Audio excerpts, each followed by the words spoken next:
Jack Harris stood at the viewport of the prisoner transport ship, his wrists bound by energy cuffs that glowed blue against his skin. Through the reinforced glass, he could see it now, the Helios Maximum Security Complex. The massive space station orbited Proxima Centauri like a metal moon, its surface dotted with sensor arrays and defense turrets. Beautiful, isn't it? The Zylaxian guard beside him clicked his mandibles in what passed for a smile among his species. 200 years, 17 species, 0 escapes. Your new home, human. Jack said nothing. 6 months ago, he had been Captain Jack Harris of Earth Alliance Special Forces. Now he was prisoner 37,829, convicted of interfering with a Zylaxian diplomatic mission.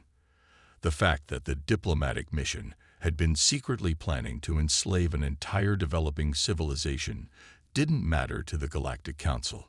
The ship docked with a slight shudder. Jack and 5 other prisoners, a blue-skinned Andorian, twin Procyon assassins, a bulky Tauran smuggler, and a slender Vegan rebel, were marched down the connecting tube into a large processing chamber. "Arms out," ordered a guard.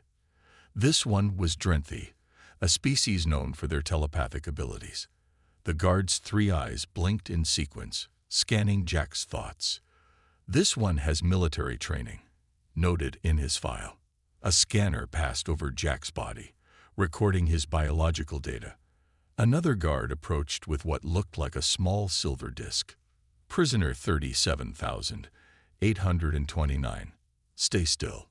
The guard pressed the disc against Jack's neck. A sharp pain followed as the device burrowed into his skin. "Tracking implant. Try to remove it, and it releases enough toxin to kill 3 humans." The processing continued. They took his clothes, gave him a gray jumpsuit, and led him through a series of security checkpoints. Each door was thicker than the last, each scanner more invasive. The final door was massive, a circular slab of dark metal with glowing symbols around its edge. "Quantum locked," explained a female guard named Kate Bell. She seemed almost apologetic. "Only opens with proper authorization and genetic verification. Nothing gets through otherwise. Not energy, not matter, not econ information." The door swung open, revealing the main habitation area. Unlike the cold, sterile processing area, this space buzzed with alien life. Prisoners from across the galaxy moved about in a large central area. Some sat at tables, others exercised in designated spaces, while guards watched from elevated platforms. "Cell Block 7, Level 3, Unit 42, said Kate, pointing to a glowing map on the wall. "Your cellmate is already there. Try not to make enemies on your first day." Jack walked through the common area, feeling the stares of alien eyes. Some looked curious, others hostile. Humans were rare in Helios. Most human criminals served time in Earth Alliance facilities. He found his cell, a 10 by 12 foot space with 2 narrow beds, a small washing station, and a force field instead of a door. Inside, a Rigelian with gray skin and ridge-like features sat on one of the beds. "You're the human," the Rigelian said, his universal translator giving his words a metallic quality. "I am Korth. 47 years I have been here." "Jack Harris, how have you survived so long?" Korth made a sound like rocks grinding together, a Rigelian laugh. "By accepting that I will never leave. Helios is unbreakable, human. The sooner you accept this, the easier your life will be." A tone sounded throughout the facility. The force fields on all cells simultaneously shut down. "Mealtime," Korth said, standing slowly. "Come. I will show you how things work here." As they walked toward the mess hall, Jack noticed the patterns, guard rotations, security camera blind spots, the rhythm of the automated systems. It was subtle, but his military training made such observations second nature. "No one has ever escaped," Jack said quietly. "No one," Korth confirmed.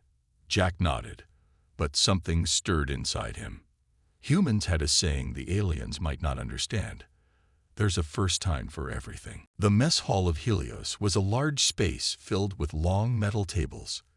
Aliens of various shapes and sizes sat in groups, mostly sorted by species. Jack followed Korth through the food line, where machines dispensed nutrition cubes tailored to each prisoner's biology. The gray ones are for humans. Korth pointed at some unappetizing blocks. They contain everything your body needs.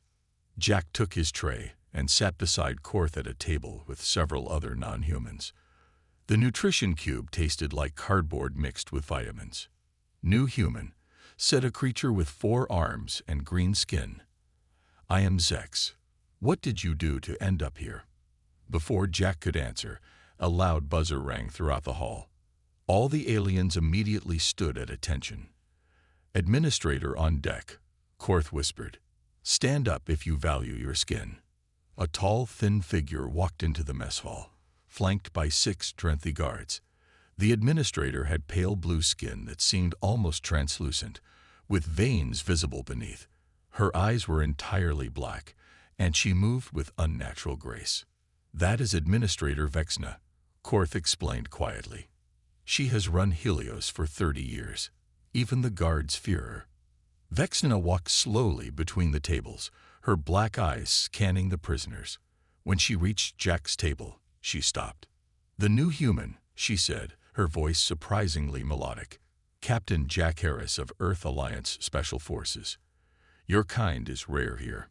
Jack met her gaze, not by choice. Vexna's mouth curved into what might have been a smile. "No one chooses Helios, Captain Harris. But make no mistake, you will die here. The Zalaxians were quite insistent about your sentence." She leaned closer, her voice dropping to a whisper that only Jack could hear. "I know about soldiers like you. Always looking for weaknesses, always planning. Save yourself the pain. There is no escape from my prison." After Vexna left, the mess hall slowly returned to its normal buzz of conversation. Jack noticed a human woman watching him from across the room.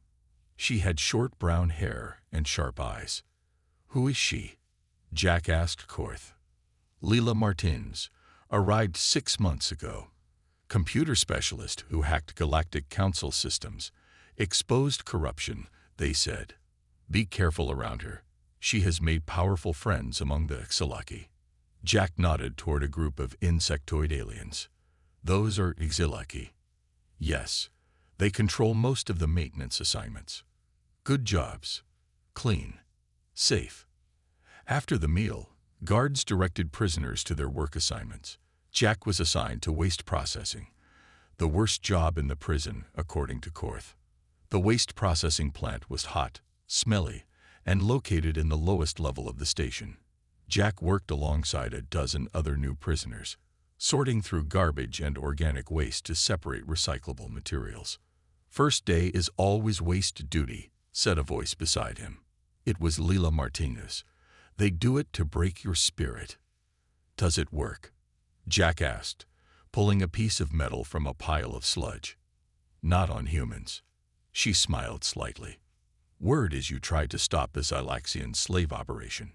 Jack stayed silent, focusing on his work. "Don't worry," Leela said. "Half the prisoners here are political. The Galactic Council uses Helios to hide anyone who might cause trouble." She lowered her voice. "There are others like us here, people who know the Council is corrupt." A guard approached, and Leela quickly moved away. The guard, a human named Steve Rogers, watched Jack with curious eyes. "Harris," the guard said, "Administrator wants you to undergo a full security assessment tomorrow. Seems you've caught her attention." After his shift, Jack returned to his cell. His muscles ached from the hard labor, but his mind was active. He had counted 37 cameras on his route from the mess hall to waste processing. He had noted 4 security checkpoints, each with different access protocols. He had observed that the Drenthi guards rotated shifts every 6 hours. "How was your first day?" Korth asked from his bed. "Enlightening," Jack replied, staring at the ceiling. The Regellian made his grinding laugh sound again. "You're already looking for a way out, aren't you?" Foolish human. Jack didn't respond. Instead, he closed his eyes and began to mentally map every detail he had observed about Helios. The Unbreakable prison had just met its greatest challenge. The security assessment turned out to be more intense than Jack expected. 3 Drenthi guards took him to a small room with a metal chair bolted to the floor. They connected sensors to his head and chest. "This will hurt," one guard said flatly. "Try not to scream." For 2 hours, they bombarded Jack with questions about his military background, his crime, and his first impressions of Helios. Whenever they suspected he was hiding something, they activated the sensors, sending pain through his body. By the end, Jack was drenched in sweat, but had revealed nothing useful. "Humans are surprisingly resistant," the lead guard noted. "Increase his security rating to level 3. Over the next 2 weeks, Jack settled into prison life. He continued working in waste processing, but used his time to observe and learn. During exercise periods in the main yard, he met more prisoners from different cell blocks. One day, while lifting weights, a tall insectoid approached Jack. Its exoskeleton was dark green, and its compound eyes reflected light like gems. "Human," it clicked through its translator. "I am Gren of the Xilaki. Leila Martins says you might be interesting to talk to." Jack set down his weights. "What does a Xilaki want with a human?" Gren's antennae twitched. "We maintain the ventilation systems. We see things others don't. Like how you watch everything, making mental notes." The insectoid leaned closer, looking for weaknesses in an unbreakable system. Jack kept his face neutral. "I'm just trying to survive." "Of course," Gren clicked. "Just as I was only fixing air filters when I mapped every vent shaft in the East Wing." The alien made a sound like scraping metal. Laughter. "Exercise period ends in 5 minutes. Tomorrow, lift weights at the station by the south wall. You might meet someone interesting." The next day, Jack positioned himself at the south wall weight station. As promised, someone interesting appeared. A swirling cloud of purple gas contained in a transparent suit. "Hello, human." The gas formed words without sound, transmitting directly through Jack's translator implant. "I am Prue, a Nebulian." "I've never met a Nebulian before," Jack said, curling a weight while watching the guards from the corner of his eye. "Few have. My kind rarely leaves our home system." The gaseous being shifted inside its containment suit.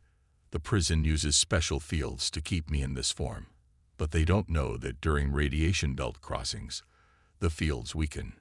Just enough that I can sample the systems around me."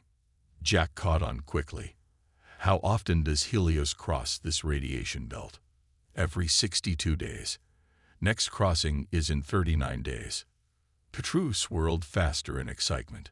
"Leela says you were special forces, that you understand systems and weaknesses." Jack's mind raced. A pattern was forming.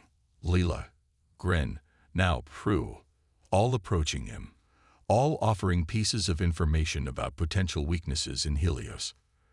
Later, in the mess hall, Jack sat next to Leela. "You've been busy making friends for me." She smiled slightly. "Just introducing people with common interests." "And what interest would that be?" Leela's voice dropped to a whisper. "Freedom. There are 26 of us now, all political prisoners, all with skills. We've been gathering information for months, but we needed someone who could put it all together." "Why me?" "Because humans think differently. Your brains make connections others can't." She slid a small object under his tray. A data chip the size of a fingernail. 47 failed escape attempts in 200 years. All the data is here. Study it. Learn from their mistakes. That night, while Korth slept, Jack carefully examined the chip using a stolen maintenance reader. It contained detailed reports on every escape attempt ever made at Helios. Each one had failed for different reasons, but Jack noticed a pattern no one else had seen. Helios wasn't truly unbreakable. Its systems were designed by different species, each with their own way of thinking.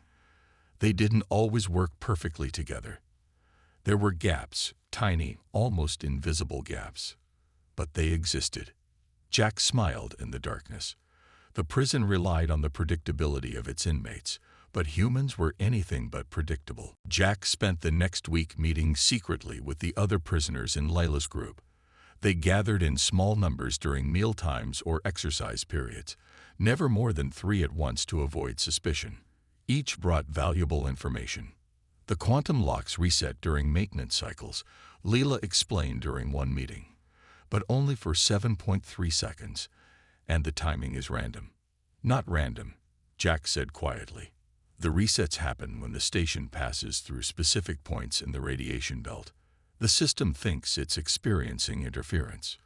Gren clicked his mandibles in surprise. How did you determine this? Patterns, Jack said. I compared the data with the station's orbit. The maintenance cycles line up perfectly with the radiation belt crossings. This was the human advantage, seeing connections where others saw only chaos. Jack began to form a plan, assigning roles based on each prisoner's skills. Lila would hack into the communication system. Gren would manipulate the ventilation controls to create a diversion. Prue would use the radiation belt crossing to sample the quantum lock codes. During exercise one day, Jack noticed a guard watching him closely.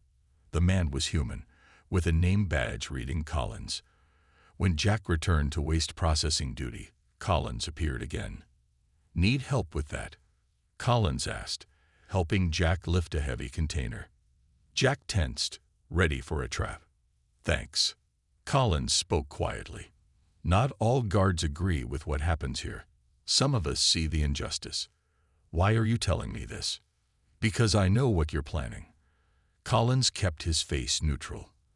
And I know about the radiation belt weakness, but you don't have all the information. Jack's heart raced. What do you mean? The administrator knows about the vulnerability too. During crossings, they double the Drenthi guards and add motion sensors in all critical areas. This was bad news. Jack had been counting on minimal security during the radiation belt crossing. Why help me? Collins glanced around to ensure no one was listening. My brother was on Callisto Colony when the Zelaxians came. You saved those people, and the council made you a criminal for it. That's not right. The next day, Jack's work assignment changed unexpectedly. He was moved from waste processing to the power management section, a closely guarded area where few prisoners worked. Jack suspected Administrator Vexna was behind the change. The power management section gave Jack access to new information. He learned that during radiation belt crossings, the prison diverted extra power to the security systems, but this created a strain on other systems. If multiple systems demanded power simultaneously, the backups would kick in, creating a 3-second gap in the security grid. Combined with the 7.3-second reset window, they would have 10.3 seconds to move through secured areas. Barely enough time, but possible. Jack shared this information with Leela during lunch. We need to create power demands across all systems simultaneously. She nodded. I can program the food dispensers to malfunction. Gren can increase atmosphere recycling to maximum. Prue can. She stopped suddenly as Administrator Vexna approached their table. Prisoner Harris, Vexna said coolly. I notice you've made many friends in your short time here. Jack kept his face neutral. Just trying to adapt. Indeed, Vexna's black eyes seemed to look through him. Adaptation is a particularly human trait. So is deception. She leaned closer. I've had 3 humans in my prison before you. All thought they were cleverer than the system. All failed. After she left, Leela looked worried. She suspects something. Jack nodded. Then we need to move faster. The next radiation belt crossing is in 21 days. That's when we make our move. That night, Jack lay awake in his cell, reviewing the plan in his mind. It was risky, possibly suicidal, but it could work. The prison had never faced a coordinated effort from so many different species, led by a human who could see the patterns they all missed. For the first time in 200 years, The Unbreakable might just break. With 15 days until the radiation belt crossing, Jack decided to run a test. They needed to know exactly how the guards would respond to a system malfunction. During lunch, Leela used a modified food dispenser to trigger a small power surge in the East Wing. Alarms blared throughout the facility. Jack watched carefully as guards rushed to follow emergency protocols. The Drenthi went to secure the cells. The human guards checked the common areas. The Zalaxians monitored the exits. It was all very orderly and predictable, except for one thing. "Did you see that?" Jack asked Collins later during his work shift. When the power surged, the camera system switched to backup power. Collins nodded. Standard procedure. But there was a 3-second delay before the backup kicked in. The cameras were blind. The administrator knows about that glitch. That's why they increase physical guards during alerts. Jack filed this information away. They would need to create multiple distractions to pull guards away from critical areas. That night, Jack was woken by the cell's force field being deactivated. 2 Drenthi guards entered. "Prisoner Harris, come with us." They took him to an interrogation room where Administrator Vexna waited. The room was small, with bright lights and no windows. "Sit," she commanded. Jack sat across from her. A Drenthi guard stood behind him. "You've been busy," Vexna said. "Power management reports show someone accessed historical data on radiation belt crossings." Jack kept his face neutral. "I'm just doing my job." "I think not." Vexna's black eyes narrowed. "I think you're planning something foolish. The Drenthi will now scan your thoughts." Jack felt a presence in his mind as the guard placed a hand near his head. This was dangerous. If the Drenthi discovered their plan, everything would be lost. Jack did something no one expected. He began thinking about Earth mathematics, complex calculus problems, geometric patterns, prime number sequences. His mind raced through equations and symbols. The Drenthi guard hissed in pain and stepped back. "His mind is chaotic. Humans think differently." Vexna looked surprised. "What do you mean?" "Most species think in orderly patterns. Humans jump between ideas. It's like trying to hold water." The Drenthi shook his head. "I detect no concrete escape plans, but his thoughts are slippery." Jack was returned to his cell, but the next day, he noticed more guards watching him. His work assignment changed again. Now he was cleaning the mess hall, a job with no access to critical systems. "They're onto us," Leela whispered during lunch. "We should delay." Jack shook his head. "No, they suspect something, but they don't know what. If we wait, they'll find out more. But they've cut your access. That's why we need to accelerate the plan." Jack passed her a small device under the table, a modified data chip. "Collins gave me this. It can disrupt the Drenthi's telepathic abilities for about 5 minutes. Enough time to move without them reading our intentions." 10 days before the planned escape, a new prisoner arrived. A female human named Amy Wright. The guards placed her in Layla's cell. That night, Leela sent an urgent message through their hidden communication system. Amy was a plant, sent to spy on them. Jack called an emergency meeting during exercise period, gathering his core team in the wait area. "Security is tightening," he told them. "They suspect something but don't know details.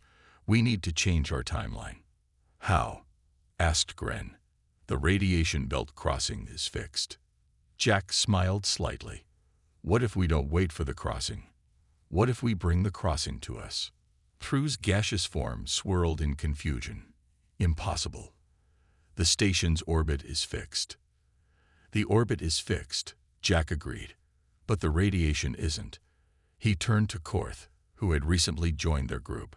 "You worked in navigation before your arrest. Could the station's shield harmonics be adjusted to attract radiation particles?" Korth's eyes widened. "Theoretically, yes, but it would require access to the main control room." "Leave that to me," Jack said. "We move in 5 days. Tell everyone to be ready." As they dispersed, Jack caught Colin's eye across the yard. The guard gave a slight nod. Their most dangerous gamble was about to begin. The next 5 days were the most dangerous. Jack and his team had to prepare without raising further suspicion. They communicated through a tap code during mealtimes and passed messages hidden in waste containers. Jack needed access to the shield control systems. The only way was through the main engineering section, an area no prisoner was allowed to enter. This is where Collins would be essential. "I can get you 15 minutes, Collins whispered during cleaning duty. "There's a guard inspection tomorrow at 900. I'll make sure I'm assigned to engineering." "What about the cameras?" Jack asked. "Leave that to me." Collins slipped him a small device. "Put this in your pocket. It will mask your life signs from the sensors." The following morning, Jack waited in a maintenance closet near the engineering section. His heart pounded as he watched the time tick by on the digital display on the wall. At exactly 8:55, the door opened. Collins stood there in his uniform. "Quick," Collins said. "Put this on." He handed Jack a guard uniform. "You have 12 minutes. The inspection is shorter than expected." Jack changed quickly and followed Collins through 3 security checkpoints. The guard's ID worked perfectly. They reached the main engineering control room, which was empty except for automated systems. "I'll watch the door," Collins said. "Hurry." Jack went to work immediately. He accessed the shield control panel and input a series of commands. The system required an authorization code. "It's locked," Jack called to Collins. "Try 7734 Alpha Zeta 9, Collins replied. Jack entered the code. The system accepted it. He quickly adjusted the shield harmonics to attract specific types of radiation particles, the same kind found in the radiation belt. But he needed to make one more change. He accessed the power distribution system and created a subroutine that would trigger cascading system failures when the radiation levels peaked. 2 minutes, Collins warned. Jack finished the programming and erased all traces of his access. They left engineering and Jack returned to the maintenance closet to change back into his prisoner uniform. That night, Leela passed him a message during dinner. "Amy is reporting all prisoner movements to Vexna. Plan discovered." Jack shook his head slightly. They had been careful to keep the full plan compartmentalized. No one person, except Jack, knew all the details. Even if Amy was reporting to Vexna, she could only reveal pieces. The next day, alarms blared throughout the station. Jack was working in the mess hall when the lights flickered. An announcement came over the speakers. "Attention all personnel. Unexpected radiation surge detected. Shield modifications in progress." "This is not a drill." Collins appeared in the doorway and caught Jack's eye. He gave a subtle thumbs up. The shield modifications were working. They were artificially creating radiation belt conditions. Guards began rushing prisoners back to their cells. Jack allowed himself to be led away. But as they passed a junction, Grin created a diversion. The insectoid knocked over a cleaning cart, spilling liquid across the floor. In the confusion, Jack slipped away down a maintenance corridor. He met Leela at the predetermined location, a service junction near the east wing. "It's working," she said. "Systems are overloading exactly as you predicted. Prue is in position near the quantum locks, and Korth has accessed the emergency shuttle bay." Suddenly, the station shook violently. Warning lights flashed everywhere. "What was that?" Leela asked, alarmed. "The radiation is causing more interference than I calculated," Jack said. "The shields are failing faster than expected." Another announcement blared. "Emergency protocol enabled. All prisoners return to cells immediately. Security level maximum." "This is bad," Leela said. "If the shields fail completely, the station will be exposed to lethal radiation," Jack finished. "We need to move now. We have less than 30 minutes before the radiation reaches critical levels." As they hurried toward the rendezvous point, Jack heard heavy footsteps behind them. He turned to see Administrator Vexna with 4 Drenthi guards. "I underestimated you, human," she said, her voice cold. "You would risk everyone on this station to attempt the impossible." Jack stepped in front of Leela. "Nothing is impossible. That's something you non-humans never understand about us." The station shook again, more violently this time, and in that moment of distraction, Jack made his move. As the station shook, Jack pressed the device Collins had given him, the one that disrupted Drenthi telepathic abilities. The Drenthi guards grabbed their heads in pain, temporarily blinded to Jack's thoughts and intentions. "Run," Jack shouted to Leela. They sprinted down the corridor as emergency lights flashed red and alarms blared. Vexna pursued them, surprisingly fast for her thin frame. "You've doomed us all, human." Jack and Leela reached a junction where Gren waited. The insectoid quickly opened a maintenance hatch. "This way." They crawled through a narrow shaft, the sounds of pursuit fading behind them. The station shuddered again, more violently this time. "Status report," Jack said when they emerged in a lower section. Gren's mandibles clicked rapidly. "Prue has sampled the quantum lock codes. Korth has bypassed the shuttle bay security. But there's a problem.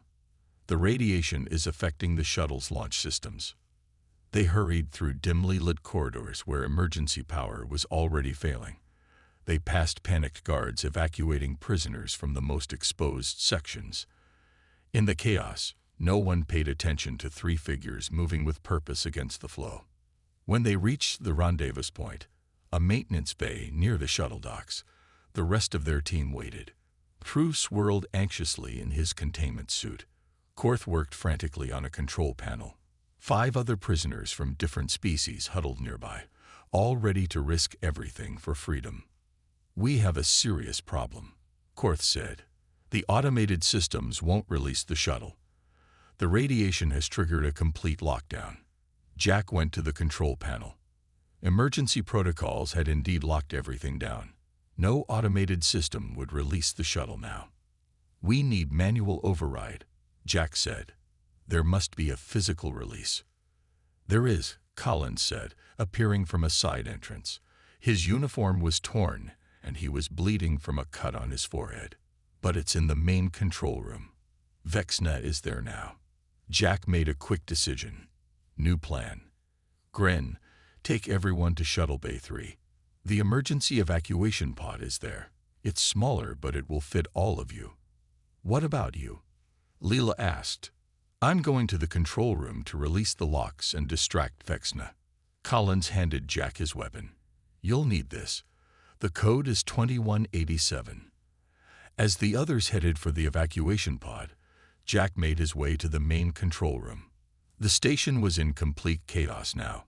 Sections were being sealed off as radiation leaked through failing shields. Twice Jack had to hide from rushing guards. He reached the control room to find Vexna alone, working frantically at the main console. "I wondered when you would arrive," she said without turning. "Come to finish what you started. I came to release the shuttle locks." Vexna laughed bitterly. "You think I care about that now? Your tampering has created a cascading shield failure. In 20 minutes, lethal radiation will flood this entire station. Everyone will die. Unless you evacuate," Jack said. "Evacuate. Admit that a human broke my unbreakable prison." She turned to face him, her pale face twisted with anger. "I would rather die." Jack moved to the auxiliary control panel. "I'm not going to let everyone die because of your pride." As he worked, Vexna watched him curiously. "You could escape now. Why try to save the others?" "Because that's what humans do," Jack said, fingers flying over the controls. "We break things, then we fix them." Jack activated the emergency evacuation protocol. Throughout the station, alarms changed tone, signaling all personnel to head to evacuation points. He unlocked the shuttle bay doors and released the manual overrides. "It's done," he said, stepping back. "Everyone can escape now." Vexna stared at him in disbelief. "Including me. After all I did." "Everyone means everyone." Jack ran from the control room, heading for Shuttle Bay 3. When he arrived, Leela and the others were waiting for him. "The pod only fits 9, Korth said grimly. We are 10. Jack looked at his unlikely team of escapees. Then one stays behind. Before anyone could argue, Collins stepped forward. I'll stay. I'll take the next shuttle with the guards. They boarded the pod with seconds to spare. As it launched away from the failing station, Jack looked out the viewport. Hundreds of emergency shuttles were now streaming away from Helios. Their plan had failed and succeeded at the same time. The pod's communication system crackled. It was Collins, sending you coordinates to a safe haven in the outer colonies. Good luck, Jack Harris. Remember, you didn't just break out of Helios. You broke Helios itself. 3 days later, news spread across the galaxy. The unbreakable prison was no more. And the legend of the human who broke it became a whispered story of hope among the stars.